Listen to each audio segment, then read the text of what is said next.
as a police administration under my leadership is that when most of our forebearers were there, we saw what they did right and the challenges they face. So being a graduate of management and leadership and a continuous student of sociology, psychology, and philosophy, it is just clear that when you saw your forebearers doing what they were doing, and you saw what they were doing right, and you saw the challenges they were facing, and you have this background, and you have the opportunity, you surely should perform better than them. And this is simple. You do what they were doing right, you learn from their mistake and make them better. So if you add them to what they were doing right, there's no way you cannot be better than them. And this is what we are doing. And at the point, maybe I will share with you so many interventions we have put across the country and working in concert with all the other security agencies that has brought us to this level of peace, security, law and order across the country in an unprecedented way.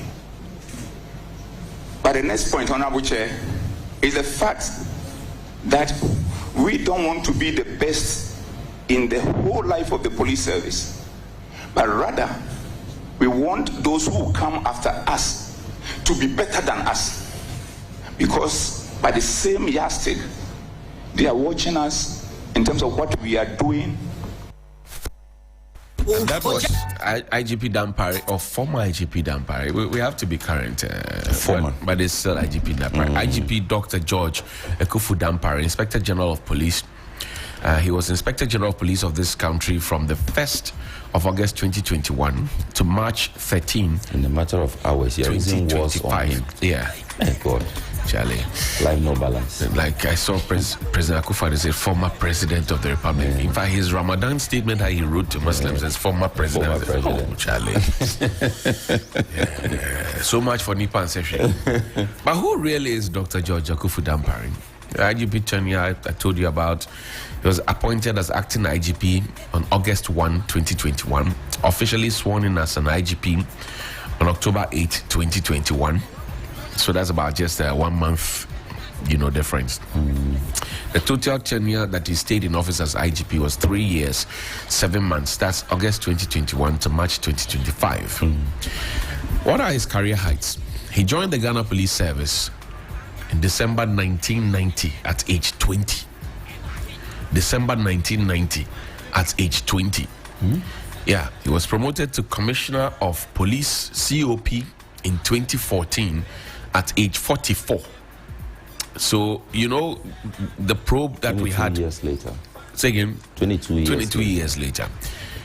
In fact, 24 years later. He joined at age 20. At 20. So, 20. Got the topmost COP, the topmost rank. 44. Yeah, so that's 24 years later. So, after 20 years in the service, 24 years in the service. 24 years in the service. He was already... No, he had just gotten in at age 20. 20, yeah. So if at 44, that's 24. So I'm saying that he spent 20 years climbing or going through the system from age 20 when he started to age 44 when he got to the topmost. Well, not the top, but the topmost. That's for the IGP. Rank. That's an appointment. Yeah, that's not the rank. But in terms of ranking and career progression, right, that the topmost would be. Why do you want to take the 2 years of it? The 2 years is for you. Which 2 years?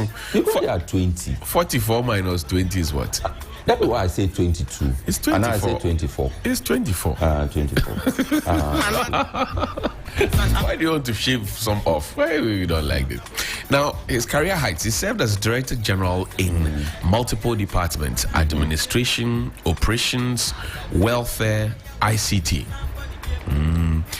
He also served as Director General of Finance, of Research and Planning, National Patrol Visibility Department. And that's why you can see the department. And you can see the patrol apart from legal. Yeah. So you have let's go back again. You have okay. So administration, which is an important right. If you look at the police service and their their topmost or prioritized. There's the IGP itself. The IGP there's itself. Director of Administration, the Director of Operations or Finance. Yeah. So he served in those. He served in all the most important departments. Welfare, ICT. And then he's also served as Finance boss, Research and Planning, National Patrol Visibility Department, formed police unit. He led the formation of key police units. You know, the FPU, restructured from the Armored Car Squadron. So he brought in the formed police unit. Anti-robbery combat unit. And then Police Intelligence Department, PID. And then Office of the Armorer General. Which one is that? Yeah, the police has armor. And if the Armorer General, he is a custodian, so he is in charge of the armory. The armory, okay. Yeah. Okay. And then the National Anti-Robbery. I'm sorry, go back to the Police Intelligence. PID. PID. Yeah. So we have CID, we have PID. Yeah. Is this an internal thing? So Police Intelligence Department. No. So how different is it from the CID? So you know, there's military intelligence, and then there's defense intelligence. There's a difference. Okay. Yeah. I should look at it like that. There's a difference. Okay. They have, in fact, their work intertwines at some point, but you know, then we're looking also at the National Anti-Robbery Reward to Informant Initiative, Police Visibility Program. The most celebrated. The Police Visibility Program really is not IGP Dampare's. Al Hassan, IGP Mohammed Al Hassan. Remember, it died off. Saw something. No, not even that. There was one of the departments he served in, Police Visibility Program. Right. Or is it department? Right. Yeah, one of them. It showed that he was in charge of that. So I'm beginning to think that Al Hassan, at the time he was IG, he was heading, Dampare was heading. Well, at the time, but you see, when you work under somebody, you cannot. The credit goes to the person. Goes to your. Plus, I remember clearly that when Al Hassan was the IGP Mohammed Al Hassan. Yes, he was the regional police commander. Yeah, for Accra. Yes. Yes, that's true. There's also reformation of the Ghana Police Service disciplinary system, modernization of police finance system and payroll, spearheaded those major initiatives. Now, how much education does he have? He has a PhD in finance and management from King's College in London, MSc in accounting and finance from London South Bank University, a Master of Science in business systems analysis and design from City University of London. So it's a pure UK boy. But he doesn't speak with that accent. No, he doesn't. He doesn't have to be missing as a chartered accountant. You mean he doesn't have to be progressing? No. He doesn't have to do process and later say classroom. Now he's a chartered accountant, and he got that in 1996 when he was 25. You remember that got him a promotion, yes, above his mates, yes, right, and which is why some police officers took him on to the courts, because they thought that if you benefited from a certain system, why are you not allowing us? Why can't we benefit from it? High Impact Leadership Certificate, University of Cambridge, and then he has a Leadership and Management Certificate from Ivy League school, Watford School, University of Pennsylvania. Shark, he's a shark by all standards. So he's very well educated, and he's a lecturer, by the way. So this is a former IGP. Immediate past. He's our former IGP. Not even 24 hours. No matter how you want to look at it, it's just to. Can we now call Nana Addo Dankwa Akufo-Addo former president? Yeah, or we should still say immediate past? He's a former president. I'm asking prophylactic. I refuse to fall into this trap. No, because even Nana Addo himself wrote a Ramadan message. He wrote and died. Former president. He didn't say immediate past. So are we trying to drive out the grief? Now, what does COP Christian Tete Yohonu bring to the table? A new IGP. His immediate role was the Deputy Inspector General of Police in charge of operation. Well, that's really not, because the former leader of the bar, Attorney General Godfrey Dame went to court to say that, no, please, we beg. Because, some people had challenged it. But there's been no official repudiation of the things. So they didn't bring him back to say that you are no longer deputy IGP. So it remains on his CV. But if the court takes a decision, it takes precedence. No, because the reason that people went to court was that there's nothing like that. There's something called execution. You may have won the case, but if you cannot execute the judgment that has been rendered in favor of you, then you are still at where you were. But this one is res ipsa loquitur.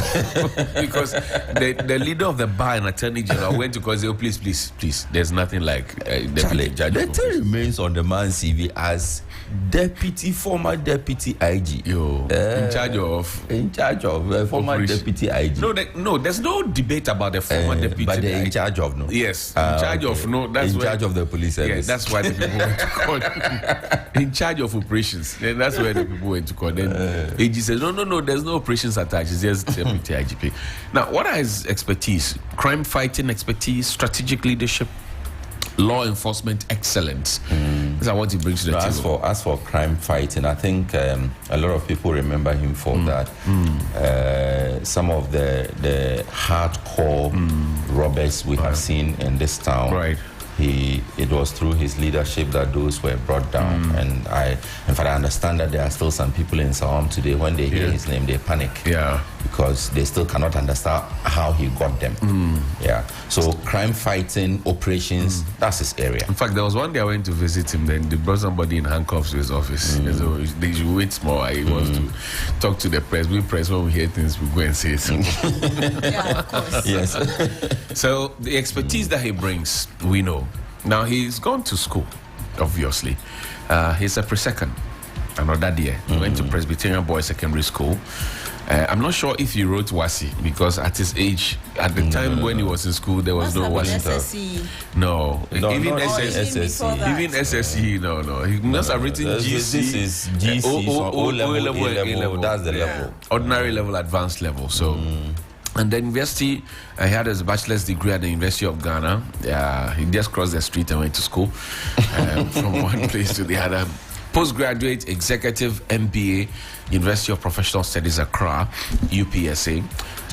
His professional journey is a typical homeboy. Homegrown. He moves from here, crosses the street to this, then crosses to the other one. I don't want to do any. I don't want to do any. No transport. I'm trekking.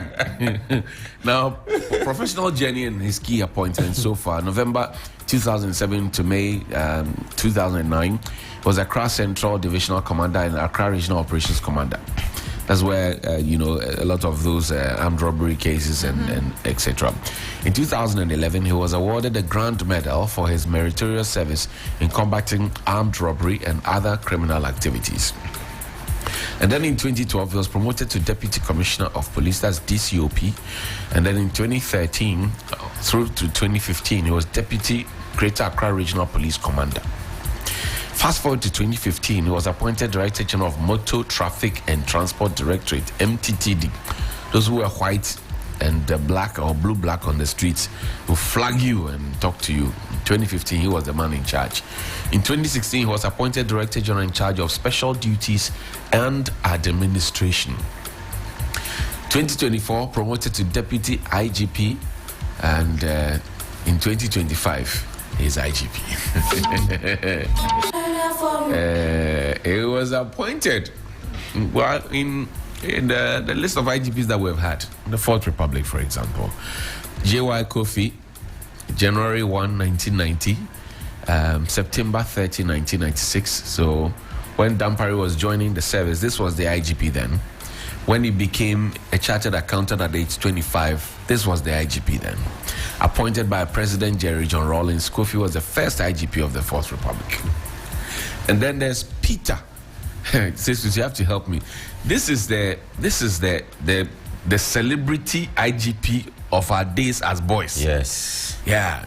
Yes. Peter. Tenganaban Namburi. Namfuri, actually. Not Namburi. It's Namfuri. Namfuri. This is wrong. Yeah, it's not Namfuri. It's Namfuri. So Namfuri. Peter. Tenganaban Namfuri. October 1, 1996 to January 21, 2001. Dampare also served as director of the Bureau of National Investigations and is the paramount chief of the Jerapa traditional area. Former. Yeah. He's actually since passed on. Yeah, he's passed on. There's a new paramount chief of the Jerapa traditional area now. Charlie, this man could send shivers down your spine. His appearance alone. Yeah. You know, there are stories about him at checkpoints. See, there's this famous story that is told young police officers. They said the man was sleeping at the checkpoint. IGP, you know, he was affectionate. Even when he became paramount chief, we're still calling him IGP. Right. The man works over. He got to the checkpoint. Officer was busily snoring away and ignoring everybody. Then your man say they can't get down. Then go call police.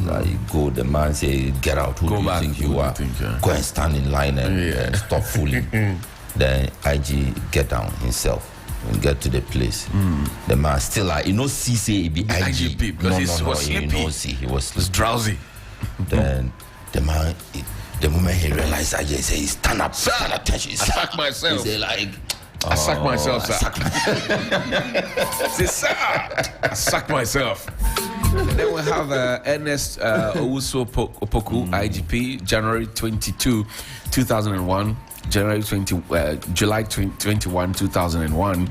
Also, this was short-lived because prior to his appointment, Owusu Opoku was the director of passports at the Ghana Passport Office, but he was still a policeman on secondment. Then this was short, but this was President Kufuor's first appointment as IGP. And then comes Nana Osunsia, July 22, 2001 to March 23, he also lived 2005. Long. Yeah, not so long. About 4 years. Appointed by President John Ajikum Kufuor, Osunsia later served as Ghana's ambassador to Israel. That's what we are talking about to Dampare, you know. Then there's Patrick Kwatine Champon, popularly known as PK Champon. March 25, 2005 to January 8, 2009. The Champon previously served as regional police commander in the Northern Ashanti regions and is trained barrister at law. Elizabeth Mills Robertson was acting IGP. So as deputy IGP, in fact, the first of deputy IGPs that we have. And Mills Robertson is the only first and only woman to have served as acting IGP from January 28, 2009 to May 15, 2009. Her period was also very short-lived because when the government changed, I think she was sent out, you know, as an ambassador or so. And then there is, after Mills Robertson, Paul Tariakwe. May 16, 2009 to February 5, 2013. Kwe introduced key reforms during his tenure, retired without significant ceremony. He didn't like the pull-out ceremony and all of that. You know, there's a traditional pull-out ceremony that they do for them. Ahmed Al Hassan, February 5, 2013 to November 9, 2015. Prior to his appointment, Al Hassan served as police commissioner for the United Nations mission in Liberia. John Kudalo, former PhD. You remember that brouhaha about the PhD that we couldn't find the school. We have seen this though. Kudalo served under President John Mahama from November 9, 2015 to January 25, 2017. In comes David Asante Apietu, January 25, 2017 to July 22, 2019. Appointed by President Nana Addo Dankwa Akufo-Addo. Asante Apietu is a forensic specialist and previously served as the Director General for ICT at the police headquarters. He was one of the beneficiaries of contract extensions. In fact, yeah.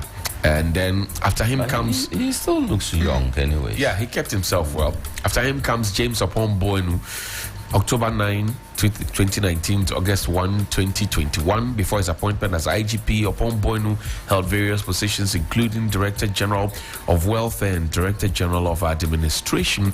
He also benefited from contract extensions. Dr. George Akufu Dampare. You go to Dampare, you remember in heaven there's no crying.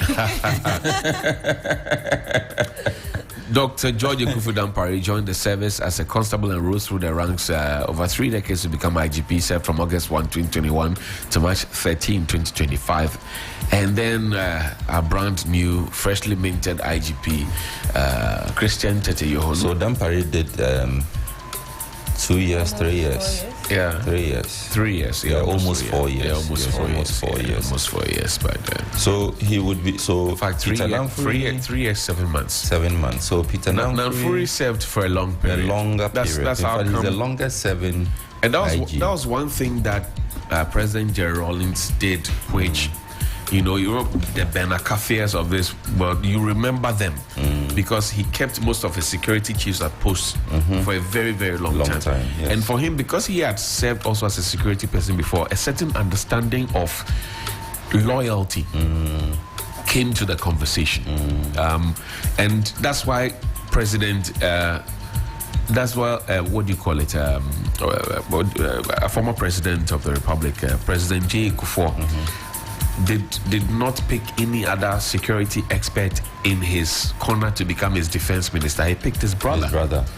And he kept his brother then. Today we say his brother is one of the best defenders of our territorial areas that we have ever had as a defense minister. Well, Emmanuel Cotton is joining us on the phone line. He's a security analyst. Emmanuel, good morning. Thank you for your time. Johnny, thank you for having me. Very good morning to your cherished listeners. Was it a good thing for IGP Dampare to have been sacked?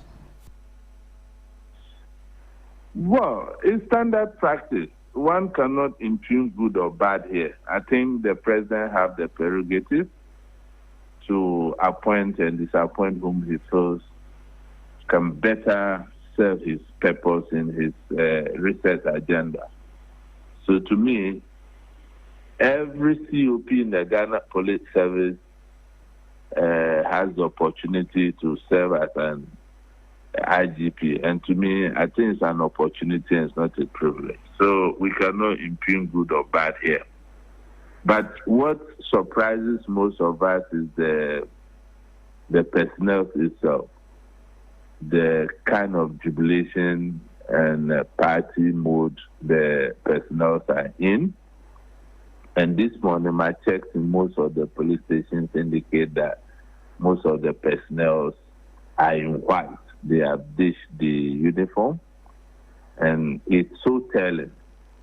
So to me, there are a lot of things that went wrong with the police as an administration under the leadership of Dampare. If you look at our democratic settings, it's all about decentralization, and that's the more purpose of the concept of the community policing. I know, given historical antecedent of our police as an institution, the colonial master did decide that it served the purpose of the regime and not the people. So if you look at the history of the institution from 1992, there were decentralization programs in place to make sure that the ordinary citizens were the beneficiary of the institution and not the other way around. But under Dampare, there were so many unpopular decisions he did or he made. For instance, you know, every country relies on crime statistics to plan in terms of policy. Under his leadership, he scrapped that department, and there have not been any single crime statistic under his watch. And I think that was not good for us as a country. And the other thing he did, most of us were not happy with the cyber security, cyber unit. You know that one of the essential threats for any country in today is cyber security.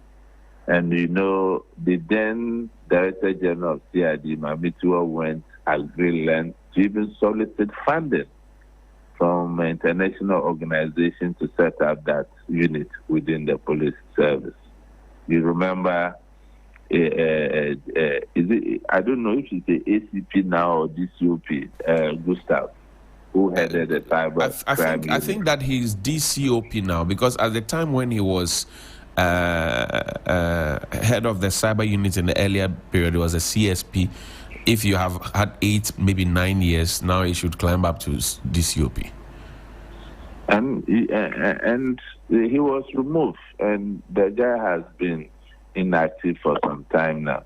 And you see, Johnny, it's so telling. Today, if you ask anybody who's the regional commander of a particular region, you get to know, because Dampare had made this side that if a crime should happen, let's say in Tamale, until he gives a directive and a presence released from Accra, the regional commander cannot even speak about it, or the regional PRO. I think those were acts that were not in tandem with the principles of democracy. And one other complaint the personnel spoke largely about was their welfare fund. You know, when you go for peacekeeping, money comes through that fund, and there were options. If you are a serving officer and you were in the red and you need a soft loan, you could be assisted. Under his watch, nothing. And more critical to his tenure was when extrajudicial killing allegations were made against his person. And it was not even coming outside from the police itself. You remember the leaked audio tape when police officers appeared before Parliament under oath, and they were prepared to testify on the extrajudicial killings that happened under his watch. And I think that was so telling. But unfortunately, Parliament ran away from that. And you know, he became a cop in the police as if he's untouchable. So I think one of the thank you the president can give the police as an institution is his removal. So the new IGP has a whole lot of things to do. But to be fair time is not on his side too. But to be fair to IGP Dampare, it is not yet his retirement age, or? Yes, but if you look at the communication from the presidency, it's so telling. It is a departure from other communications we get from the presidency. Apart from mentioning the replacements and mentioning the years COP you would know has been in the service, there was no any indication of thank you to the IGP for his service over the period. There was no any indication about his next move. And don't forget, he's not 60 years yet, and the future is pregnant. We'll see what happens in the coming days. And you see, I think Imani and Professor Kisini and Kofi Benson has not helped their good friend. I think they wanted to test the force of the president. Mm. You see, Johnny, if you look at even advanced democracies, let's use US as an example. The Constitution guarantees the tenure of office of security head. That executive power overrides all those things. But some of us were troubled. Initially, when I heard they went to court for the Supreme Court to interpret certain provisions, and they were even seeking certain relief, making it impossible for security heads to be removed when they are appointed. I laughed. But yesterday in the afternoon, when I saw them go back to court that, they were invoking the jurisdiction of the EPEC court to kind of prevent the president from making eminent changes to the security head, especially Dampare. I laughed. How do you go to court on hearsay? So I think this thing triggered the president. The president said, look, I need to show them I'm in charge. I see. And Johnny, you are a journalist. You've heard the complaints of the personnel. Dampare appears outside to be an angel. You understand? But then I liken him to a father who doesn't take care of his children and the wives, but taking the goodies outside and appear outside to be the best dad. Meanwhile, the inside is rotten. Don't forget, the police as an institution is a regimental institution, and it's highly impossible to see the kind of rebellion we got from the personnel under his administration. So in effect, the beautiful police institution that Dampare created, that same institution would take care of it. I see. Emmanuel Cotton, we're grateful that you could speak to us. He's the Executive Director for the Africa Center for Security and Counterterrorism. We're grateful. Thank you very much. Thank you, John. Let's now go to senior statesman, also a former military officer, medical doctor, and a father to many, many, many. Dr. Nyaho Tamakloe. Good morning to you, sir. Good morning. And how are you doing this morning? I'm fine. I hope you are good. I am greater than Accra, sir. This a former IGP, Dr. Akufu Dampare. What were your impressions about him and how he led the police service? Well,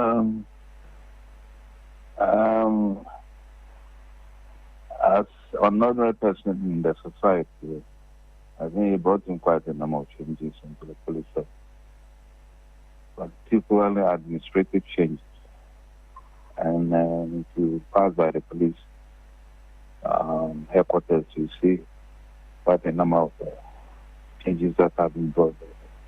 I have not been inside for some time. I used to go there a lot some years back. But I think that alone is not what is used to pick a leader.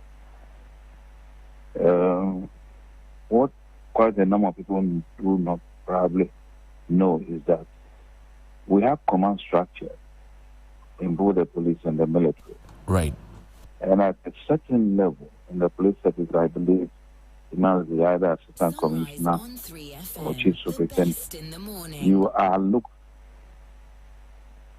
by the leadership as someone with or without potential who can become head of the whole institution in future. Now, this, if eventually you have been picked as an IGP or a CDS, the political leadership, and for that matter, the head of government or the president has every right to select one particular individual that will head that institution. And I believe based on that,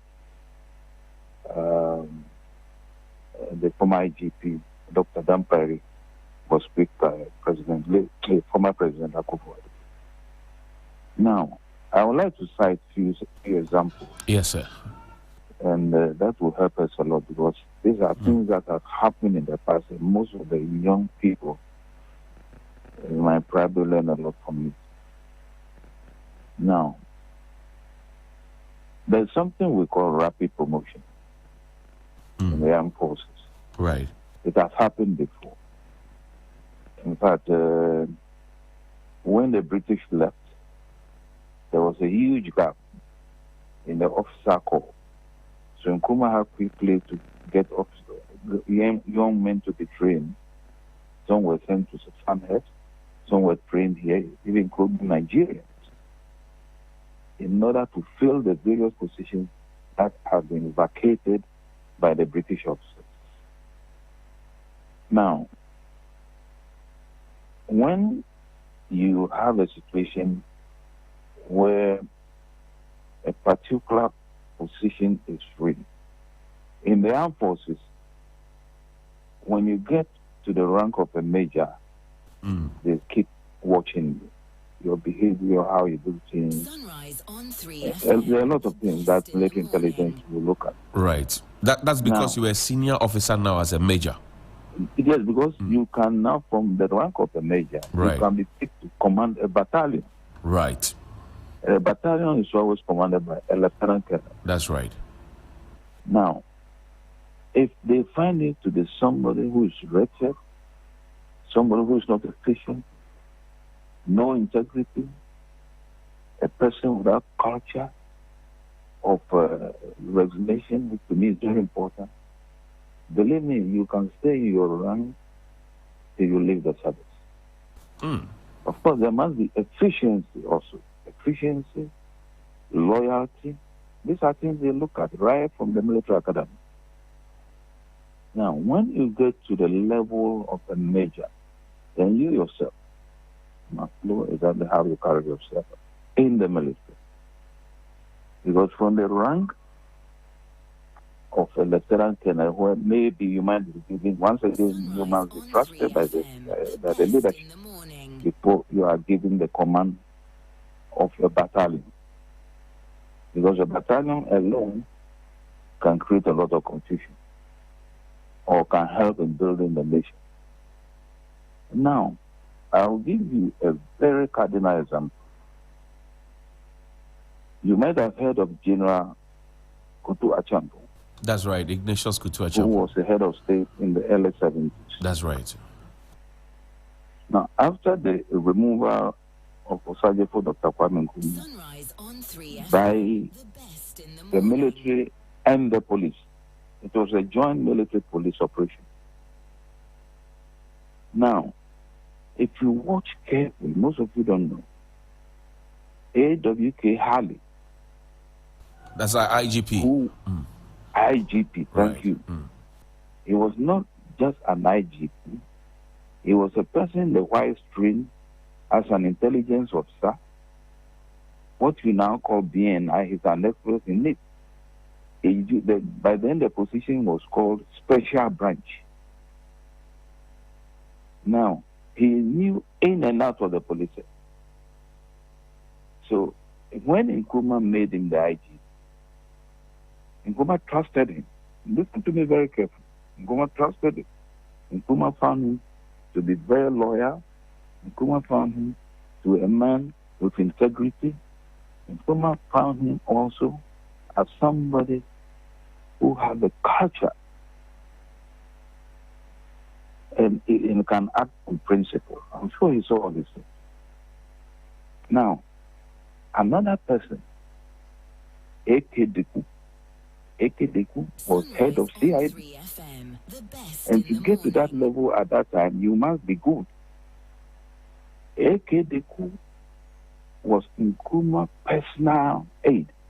When Nkrumah is traveling abroad, always A.K. Deku accompanies him. Right. For some time until, for that particular, operation, Nkrumah didn't go with him. In fact, Nkrumah at a certain stage now chose another officer. When he was going to Hanoi, he went with another officer. Now, these two at least I can set an example. About Kotoka, his position as a brigade commander with Major Akwesi Afrifa as a brigade major. Brigade major is a very powerful person. And he's always close to the commander. Now, so when you get to these levels, as a head of state, you must be careful who you put where. Now, in the case of Achampong, mind you, after the NLC was coming to their end of service, the leader then was Lieutenant General Akwesi Amankwa Afrifa. That's right. Now, Akwesi Amankwa Afrifa, from what I was told, and I believe strongly because this was told to me by a former Lieutenant General, who was once head of military intelligence. Now, he said he went out playing tennis when he had a call from the then elected Prime Minister. And that was Professor Buzia. Right. No.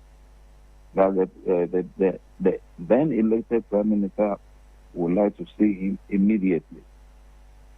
So, in his tennis outfit, he went straight to the Odoko residence of the elected Prime Minister. When he got in there, he was told the Prime Minister had a visit. So he was given another place to sit at. He sat there. After a while, who came out? The Prime Minister and General Africa. Listen to me very carefully. Now, he got up, paid compliments to the general, because he was his senior, and then he was ushered into the office of the Prime Minister to meet the Prime Minister. Before he could even say anything, the Prime Minister said, "Oh, what really I invited you to discuss with, I think a lot has been given to me by the general. However, you being the head of the military intelligence, I would still like to have a chat with you." So the first question he asked him, "Can you tell me something about Lieutenant Colonel I.K. Achempo?" And then he narrated what he knew. Because in the military, if you are an officer, right, from the rank of lieutenant, second lieutenant, you will be in the eye of the military intelligence. Unless now they don't do it, they will know anything that you do. Now, after having briefed the Prime Minister, he realized that the Prime Minister's intention was to give I.K. Achempo a higher command. Now, where he is as a battalion commander, the next command you can give to him is a brigade commander. And a brigade commander has enormous powers. You know, that was in the coup era. To make somebody a brigade commander, you have left the whole country in his hands. That I'm talking about the security of the country. Right. Now, so when he made mention, when he asked the Prime Minister about the position in mind, the Prime Minister said they intend giving a higher position. Then the general said, "Sir, I don't think he's up to the task yet." The general told him that. He thanked the general, and the general left. Now, listen carefully. Can you believe, not quite long after that, Afrifa handed over to Professor Buzia. Buzia was now in charge. Then, within, I think, 2 years, Achempo, having been made a substantive one brigade commander, moved troops to remove Buzia from power. The irony of the whole thing is that when Achempo, when Afrifa went to see the executive, what they call it, the leader than that, Professor Buzia, but then we had a president, but he was just a ceremonial president. When he went to see the Prime Minister at that time, Achempo was asked Afrifa was asked the same question by Professor Buzia, and Afrifa endorsed Achempo as the possible commander of a brigade. I see. But Achempo removed him. That because of they couldn't even believe it. And I've said in one of my books that Achempo is so street smart. You can't beat him in that. J.H. Mensah confirmed that to me when we were met in Osherford prisons. J.H. Mensah told me the entire story. And he said when the coup was being announced, he quickly got his phone. By then there was what we call Motorola. That's right. Now called Bota. Yeah, that's right. He used the Motorola to get in touch with Achempo. And Achempo assured him that he is under control. He never said he was part of the coup. That he didn't say that he is in charge. At the initium, when they noticed that there had been movement of troops from Birmingham to the broadcasting house. Judge Mensah quickly got in touch with him, and he assured them. He was assuring the then government that they should be calm. But he advised them, all of them, rather to report at the castle for protection, whilst he sanitizes the situation. And believe me, when they came there, they marched all of them to Oshapot. So, picking a head of an institution, a particular institution, there are quite a number of things that I think a leader will have to look at. Loyalty is one. Efficiency. Right. I'm talking about professional efficiency. Right. Integrity. And a person who has the culture of resignation. Which one? Which of these four elements that you mentioned, and I've listened closely, were missing in IGP Dampare's portfolio? Loyalty, professional competence, integrity, and all of. Which one was missing? I think he lacked culture of resignation. Why should he have resigned? No, because look, there have been situations, there have been instances. Unless he didn't advise government, that I don't know. But there have been instances where reports have been made by the police, investigations have been made by the police, given to government, and government didn't do anything about it. There have been instances where about 8 people lost lives. You follow me? During election, nothing was done. Now, if I were him, I happen to be his shoes, I would take a pen and paper and resign. That is what we lack in this country. And I keep on saying the only person who did that, as far as I know, I was even then a student, was and is still alive. I thank God that he's still alive. It's Mr. K.G. Usaibuntu. Right. Nobody in this country, as far as I know, has been able to do that. And he did that when he was even in government, in the military government. Can you believe it? So when you have been made a leader, you have been made an IG, you have even been made, a CDS. And there are certain fundamental things that the services you are heading and is being violated by civilian power, and for that matter, the political class. If you disagree with them, you have to be strong enough, take your pen and resign. And believe me, I'm telling you, the moment we get that into our system, things will work. A lot of people don't know that thing, and what do you call him? President Trump came recently. Right.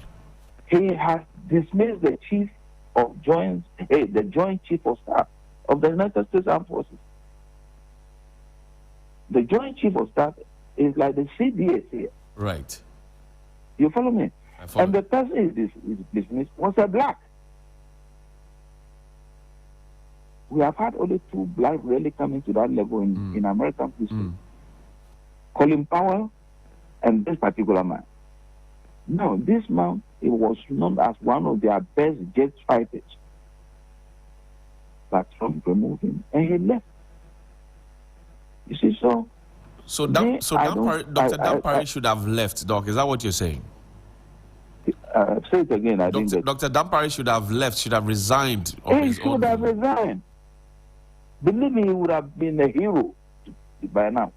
Now, this Dr. Dampare's sack, you look at the landscape of our security sector, particularly for the interior security, police, immigration, prisons, fire service.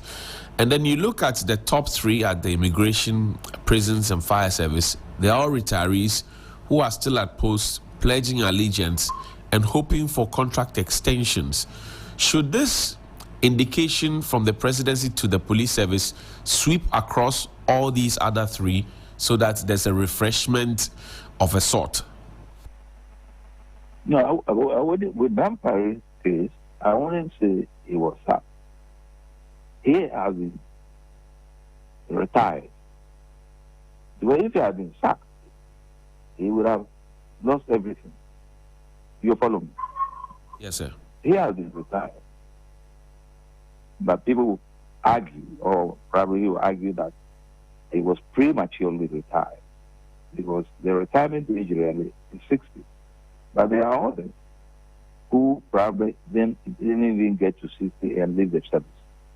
Before I answer your question, let me get you back to the same place because of the question you asked. During the era, I think, of President Atta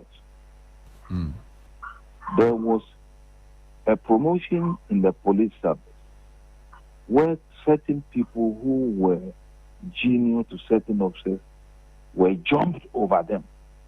They were jumped over the senior officers. They were 4 in number. Listen to me carefully. I was not happy about it. I spoke with one of them, and I encouraged him that he should go to court. He was afraid. A police officer. But later he became an IGP. So what I did was, I said, no, let me carry this case out. I decided to carry this case out by going to court.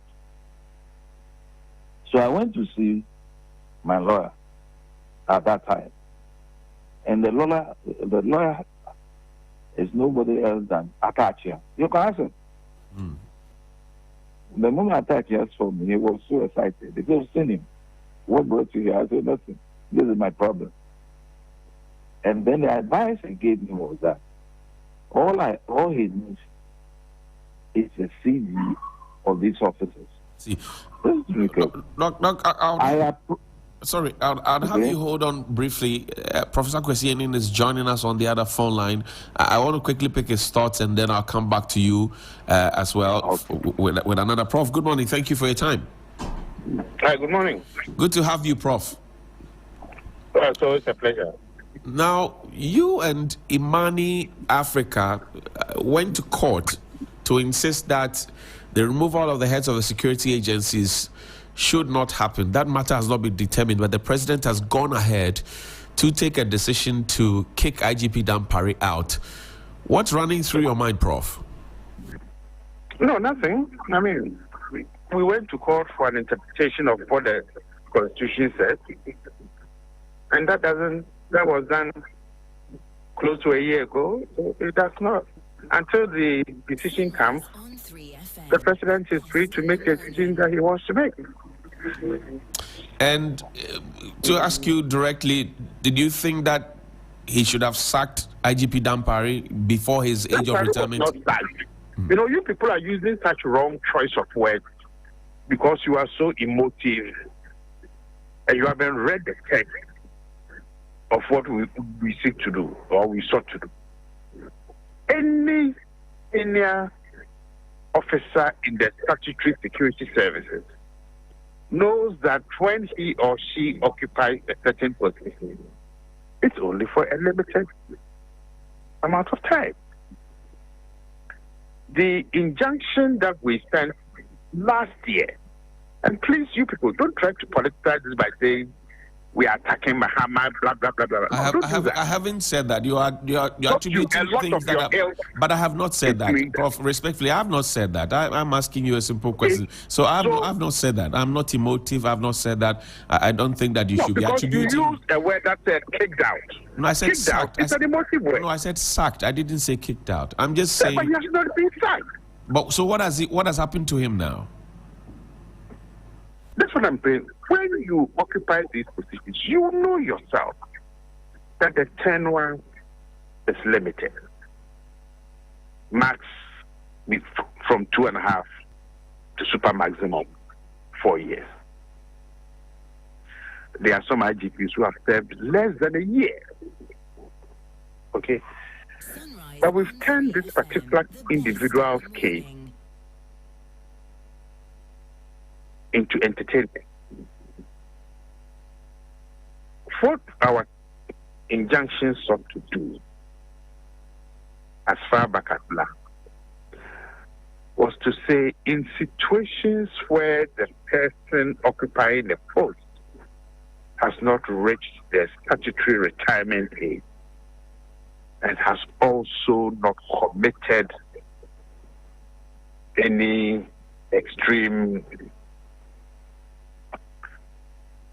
crimes or is sick or cannot administer the institution. Right. Then we saw the Supreme Court's interpretation and we quoted appropriate articles of the Constitution, whether such a person should be asked to go home. And we listed all the heads of security institutions with the exception of the CBN. Okay, so there's nothing personal about Dampare. And therein lies our worry when a much bigger constitutional conversation that we should be having is reduced to that of an individual. So the letter that came yesterday, or the press statement, actually enjoins the new IGP, I think he will be sworn in today, right, to continue with the transformation and modernization. If you remember, this is a process that has been going on forever. With the first strategic plan done by IGP Tamakloe, and subsequent IGPs have brought in all kinds of things that led to the transformation agenda brought in by Asantia P2.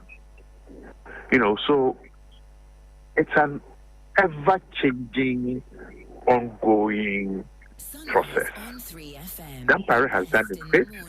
I want to thank him for what he's done, and I welcome the Yohonu in, and I'll be speaking to him later today and writing to him also. I see. This is a service that people perform, and we can assess them, later on when the dust has settled. But I've also heard there's a lot of jubilation among the people. That's right. And do you find that worrying, or what do you think? Oh, it's human nature, isn't it? The same people who said, is it hallelujah, hallelujah, will also say crucify. Praise him, crucify him, crucify. We danced on Dr. Nkrumah's broken statue, and I doubt very much if we are still dancing. So let history be the judge. But I think he's performed creditably. He's gone home to rest. And I think as those who were recipients of the services of the organization that he led, it's up to us to assess whether they delivered as optimally or not, and how best we can help the new person and his team to deliver. This is an ongoing process. I see. Prof, if you look at the letter from the presidency addressed to the public, telling us about the appointment or replacement of IGP Dampare and be replaced by COP Teteyon, who's now the IGP, there was not a single paragraph thanking IGP Dampare for the work that he had done and wishing him well in his future endeavors, as has been the practice usually when you have such letters coming up. Were you surprised that, only 3 paragraphs and that's it, no appreciation of any sort and no well wishes of any sort? I want to believe that was an oversight, and a very unfortunate one at that. I don't know whether he was called, and a polite conversation ensued, his letter handed to him, he thanked the president or whoever gave him the letter. His Excellency also thanked him for his services to the country privately. But yes, it would have been nice for a sentence that says, thank you for your services to the country. And now, if you look at our various security services, your point has been that nobody who holds such a top position should be made to go before the statutory retirement age. Presently, we know that the Director General of Prisons has gone past the age of retirement. We know that the chief fire officer has gone past the age of retirement. We know that the Comptroller General of Immigration has gone past the age of retirement. In fact, the two, chief fire officer and Comptroller General of Immigration, have been on post-retirement contracts. I don't know about the Director General of Prisons, but we know that he celebrated his birthday sometime last year, his 6th year that is.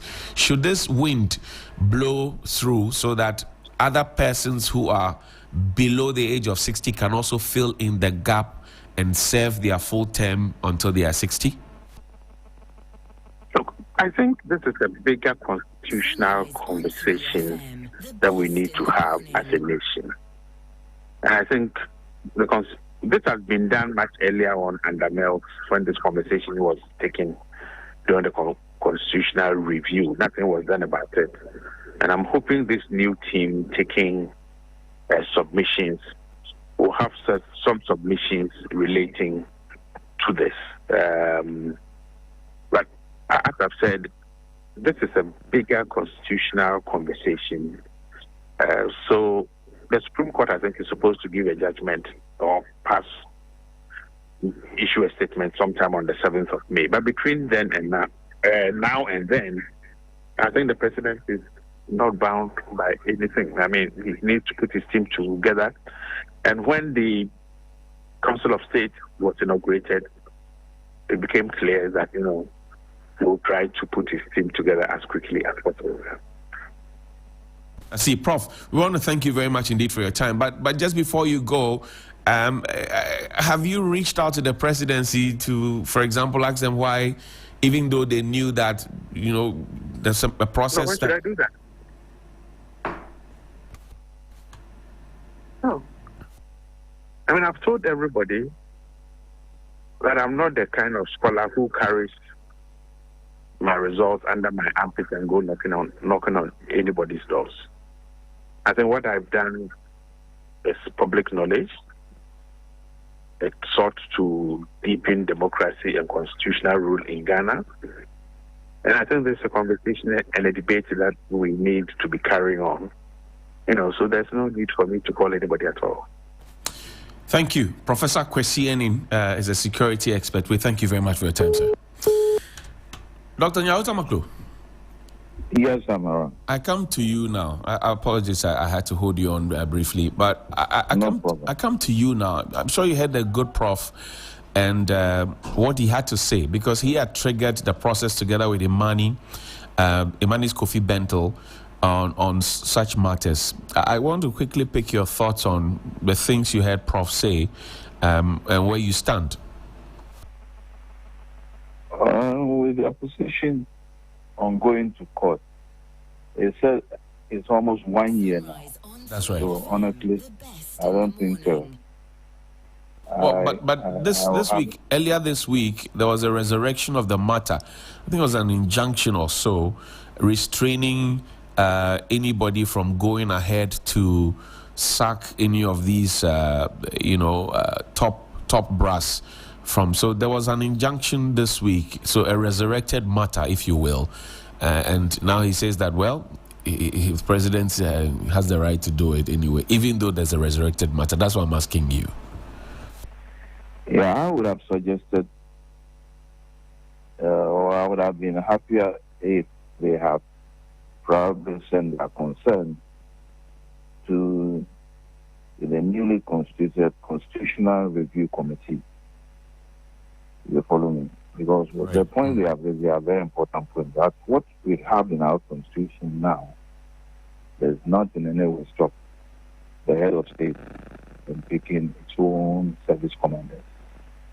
And particularly the Chief of Defense Staff and the IGP.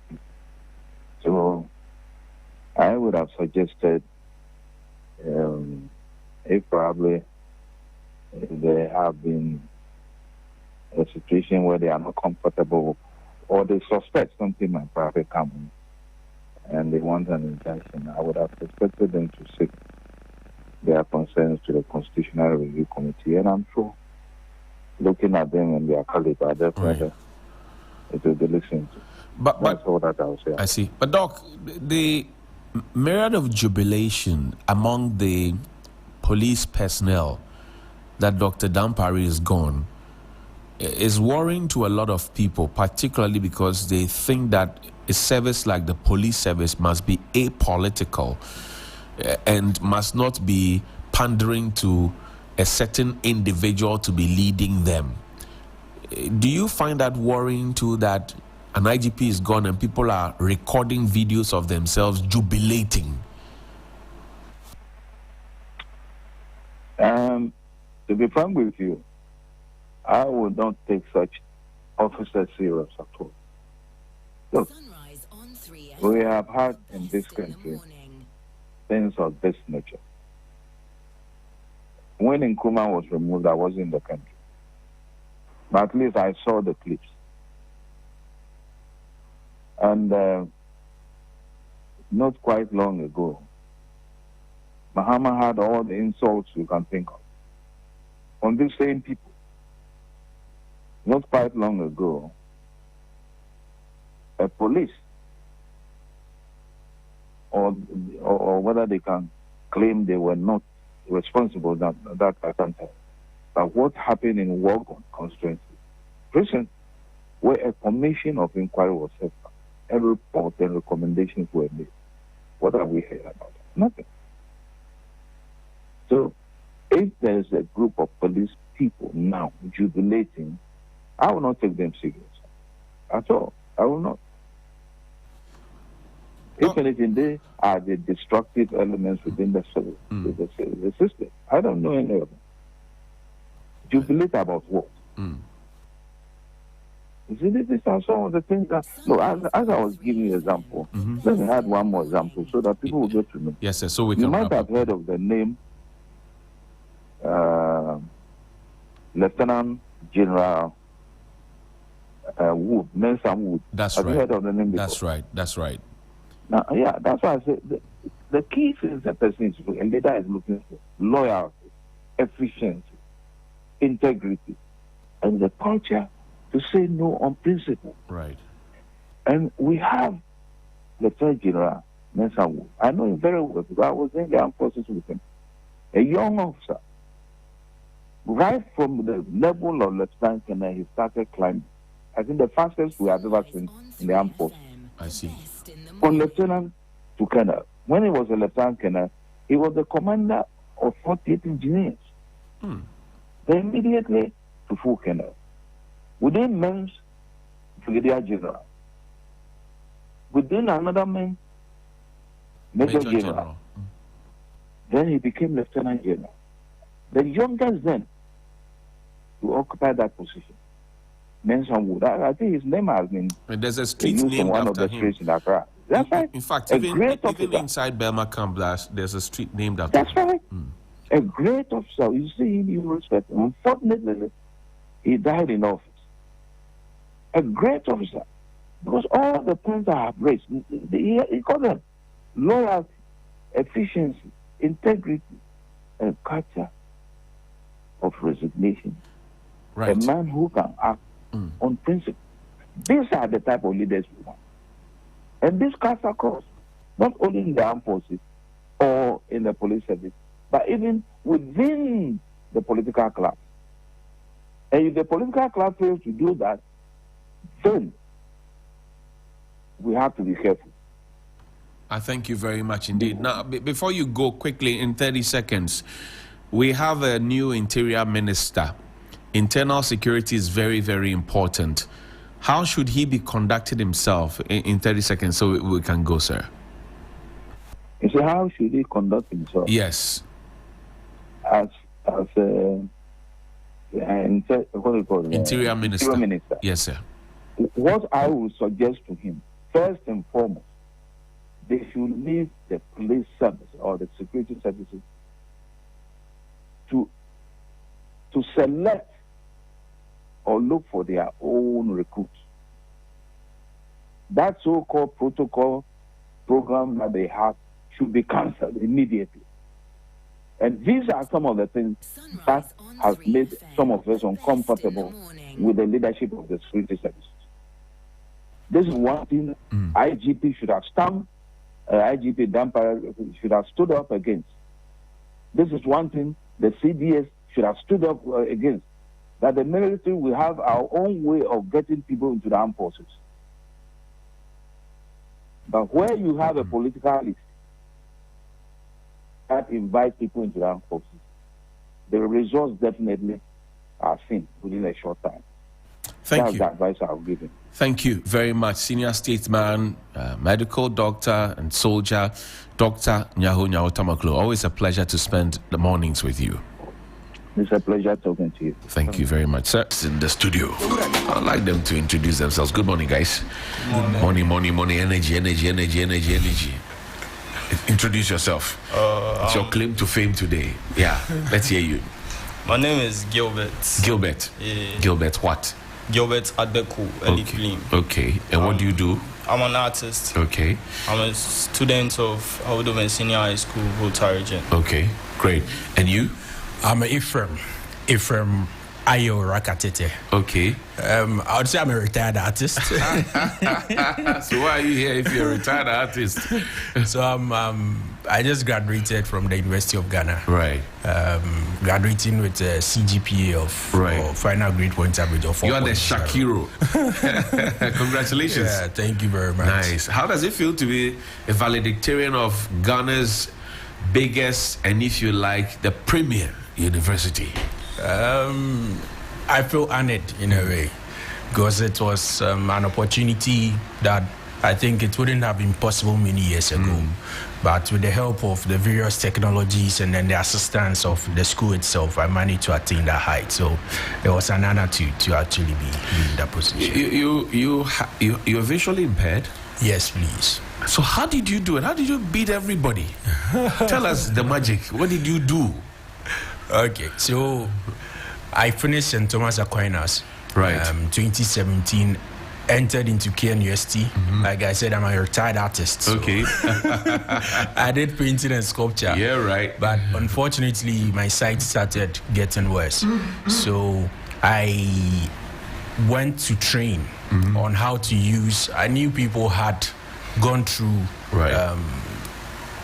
let's say visual impairment and still completed school. Right. So I went to learn how they did it. Okay. And I realized that they used more of technology and then maybe the braille. Right. But for me, I didn't have the chance to learn the braille. So it was technology throughout. So you have speech software on laptops or computers. Right. They talk to you, telling you everything on the computer. Right. Then you are able to give feedback. Okay. So exactly that's the means through which I managed to go through the university. So every exam, everything was done with the help of the But have you always been visually blind, even when you were at Aquinas?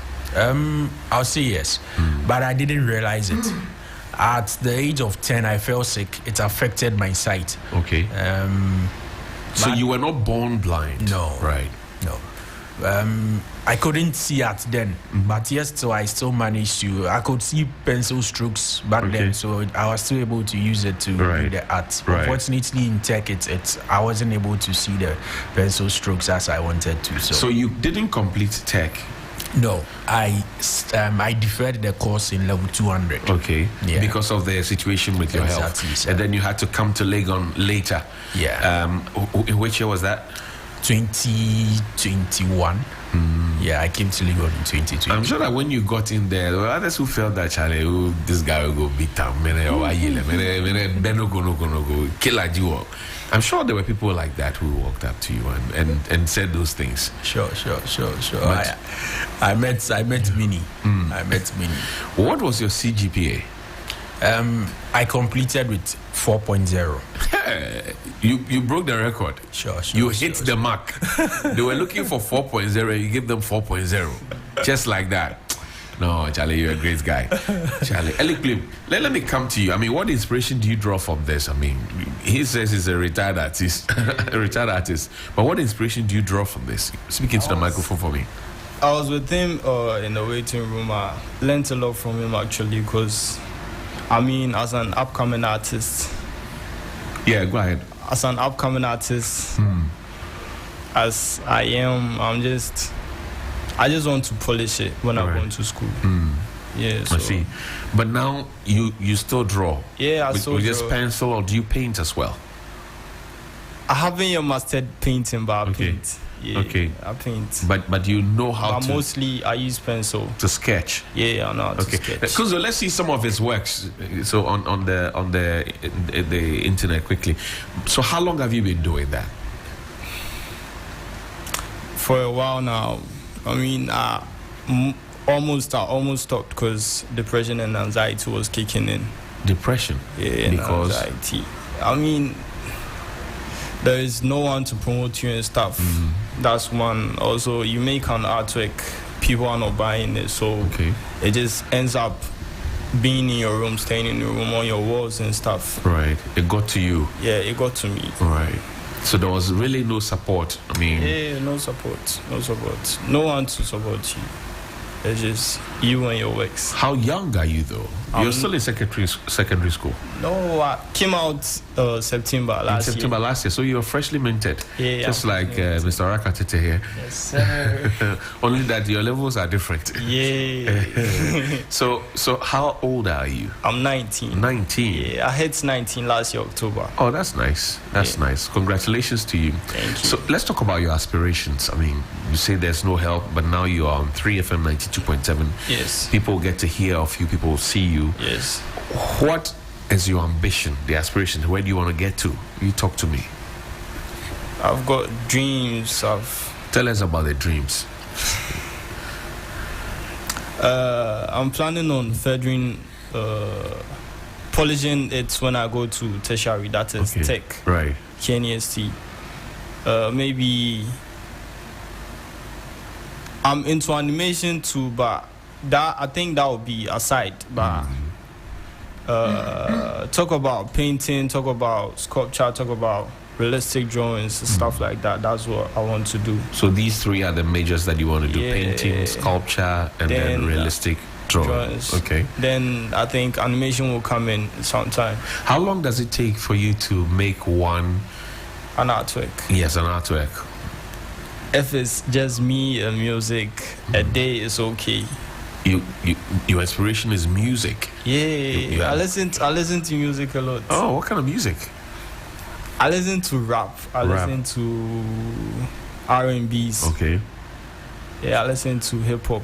Okay, so that's what you listen to make the art. Yeah. Wow, and if you have the right kind of music, and it's just you, no disturbances in your studio, just me and my headphones, then the pencil and the board. That's all. It just flows. Wow. But have you sold any of your artwork? Nah. Not even one? Not even one. Why? How many do you have hanging in your room? I think more than 7. You have more than 7 now? Yeah, more than 7. More than 7 good ones. More than 7 good ones. Hanging in your room. Yes, sir. We'll see how we'll connect and we'll see how we do it. Mr. Rakatete, let's talk about other persons who may have impairments, who may be thinking less of themselves, that they can't do it. You know, what kind of motivational encouragement do you have for them this morning? Okay. I think a friend of mine once said that there is intrinsic motivation, right, and then extrinsic motivation. That's right. I'll do it both ways for them. Intrinsically, you have to find, something you are passionate about. Right.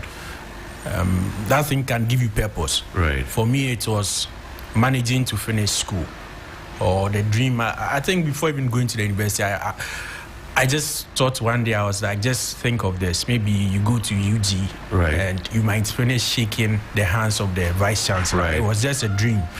And it did happen because of the intrinsic motivation I had. Right. But this morning, the extrinsic one I'll give you is that, whatever situation you are in, people have been within that situation. Don't think it is just you. It is not you alone at all. Pick yourself up, right, manage to do something with your situation, and I hope hopefully everything will work out fine. Just inspire yourself and do what you got to do. How many hours do you need to put in to be able to be the valedictorian at the University of Ghana? 4.0. We were looking for it and you got 100 of 100, somebody would say. How many hours do you need to put in? So I hardly put in so much. because I changed from the normal way of learning, so to say. Okay. Everybody learns through rote, or most people learn through what we call rote learning. Right. Now, what rote learning does is you have to repeat what you are learning You cram it into your head. Exactly. You have to pour it out. Exactly. So you learn, trying to memorize it in a way. Now, I came across resources that helped to learn by using your imagination, so to say. So with that, all you need to do is to encode first, learn what you have to learn, and then maybe the subsequent things you do is to just revise. Okay. So it was even possible for me to go through the semester, do 1 or 2 IEs, and then maybe a day before exam, that's when I can do my learning. Okay. And I can still go through, as well. So, but that's not the best way. But for you, that's what worked for you. Yeah, sometimes. Sometimes. So imagination or imaginative learning. That was what do you do for hobbies? I do little music. Okay. What kind of music? Gospel mostly. Okay. Yeah. And then maybe sometimes reggae. Okay. I read a lot. What else? Tell me. Many other things. Eating is a hobby. Sure. Otom, dear. Otom without food is not an otom. So I'm sure your mates, your otom colleagues are very, very proud of you. We're sending you lots and lots of congratulatory messages. Which year did you complete? I completed 2017. Oh, OT 2017. Yeah. What was your nickname back in the day in school? Ukpo. Bookworm. No, he said the nickname is not Bookworm, it's Ukpo. The nickname is Ukpo. I was a visual art student. Okay. So, book the can find me who cry. Yeah, but Charlie, God knows, eh? Exactly. God knows. Let's talk about how to reach you. Ellie Plim, on the phone line. Somebody wants to make an art, somebody wants to buy your artwork. If you're on social media, give us the handles and then let's fly away. Okay. Go ahead. My number. Yeah. My phone number is 027-391-0021. Again? 027-391-0021. I see. Yeah. And are you on social media as well? Yeah, I'm on social media. Okay. I left social media for a while now, but I think I'm back on track again. I don't understand you. That was when anxiety and depression kicked in. Like, why am I even posting it? Why am I doing it if no one is seeing it? I see. Yeah, so I left social media. But you're back. So these are some of your works on the screen. How long did it take for you to draw this? No, the first one. Let's start with the first one. Let's have the first one, the one with the chains. What was the inspiration behind? Oh, that's Black Sheriff. Yeah, Black Let's have the first one. And let's see the first one, the very first artwork, so that we can see the inspiration behind it. What inspired it? The one with the chains. What inspired this one? This artwork, yes.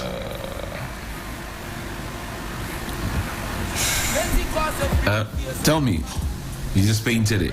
Yeah. Because I see a woman with her eyes shut, looking up. Yeah. All right. And then she has chains all over, stopping her from being who she is. All right. Yeah.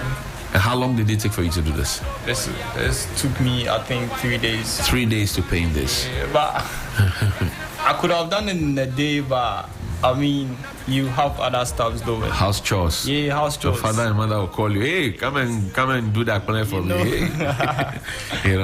But it's all good. So, but your parents have been supportive. Yeah, they've been supportive, but not enough. Don't worry, we all didn't get enough. You have to rise above it. When you grow, you understand. You won't get everything like that.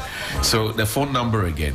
027-391-0021. Oh, nice artworks you have there. I used to go by the nickname Juice. Juice? Yeah, back in school. But what has changed now? What's the brand name now? It's Ellie. Ellie. I just took a part of my... Part of Ellie Plim. Yeah, part of Ellie Plim. Okay. God is with me. I see. Okay, we have to go. Closing thoughts, Mr. Rakatete, valedictorian of the great University of Ghana. We were looking for CGP of 4.0. He got 4.0. Charlie, you are shocked. So I'll thank you for the opportunity. Right. And also thank my folks at home. Right. My sisters and all who are listening. Thanks very much. Thank you very much indeed. Okay, so we have to go. But first, yes, sir. I have something for you. What do you have for me? Hey. To break Enyonam's leg. What's there? I made an artwork. Oh, you did? Yeah. Oh, that's kind of you. Oh, that's nice. I pray to God for times like this. I swear my papa. I know. Have to go. Thank you so much, Ellie. Beautiful artwork, if you ask me. So beautiful, man. I mean, check it out. Check it out, guys. Check it out, guys. Check it out, man. So lovely. This was the elections. This was just taken last year when I had the elections artwork, right? Yeah, this was just last year. Now let me to a fine. Yeah, you fine. No. I'm fine. I know that I'm fine now. You have confirmed it to me. God boy safe. We fine. We sometimes. A happy birthday to all those who are celebrating their birthdays today. And the very first one is to Paulina Achupi Zodanu of Assembly. This is from your children and grandchildren. We say Aiko and God, good health and long life to you. Also to Kumi Boating Nyamiche Deborah of Remy's Nail Hub. Cheers to greatness, new beginning and possibilities. This from Justice. Also a happy birthday to dearest Phyllis, member of the team Spartan of the 3FM Fit Start family. Happy sweet 16, Phyllis, from all of us here at 3FM and the Fit Start family. We want to thank you very much. We appreciate you. Is this a 16-year-old person? This is not a 16-year-old person. This is my guy. Yeah. Anyway, we have to go. My name is Johnny Hughes. I've been here with DJ Abiyam, 62's John Ulo, with Frederick Kunzo Tiani, also with Juan Mamea and Janet Quasin and Francis, and also Enyonam Haligah and Beatrice Edu. I want to say thank you indeed to all of you and to our guests for coming through. Thank you so much. Have a good weekend. Know that if you can think it and your heart can believe it, only you can achieve it. See you next week.